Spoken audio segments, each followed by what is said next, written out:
అమంతరం అక్షరం నాస్తి నాస్తి మూలమనౌషధం అయోగ్య పురుషం నాస్తి యోజక తత్ర దుర్లభ అనే శ్లోకం. తిరుపతిలో కాబట్టి మీ దగ్గర వాడలేదు. ఎందుకంటే మీ దగ్గర వాడితే దానికి సార్థకత వస్తుంది. వేరే దగ్గర ఇంగ్లీష్ టీచర్ దగ్గర వాడితే ఏదో చెప్తారు నాకు తెలియదు. అమంతరం అక్షరం నాస్తి.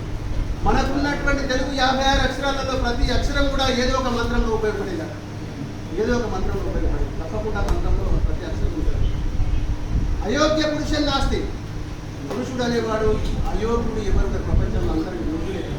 పురుషుడు అంటే మహిళలు అందరు యోగ్యులే, కానీ వాడుకునే విధానాన్ని బట్టి. అమంతరం అక్షరం నాస్తి నాస్తి మూల మనౌషధం. ప్రతి చెట్టు యొక్క వేరు ఏదో ఒక ఔషధంలో ఉండాలి. ప్రతి చెట్టు వేరు ఏదో ఒక ఔషధంలో ఉపయోగపడుతుంది. అందులో అయోగ్య పురుషం నాస్తి అనే విషయాన్ని మనం చూసి యోజక తత్వ దుర్లభం.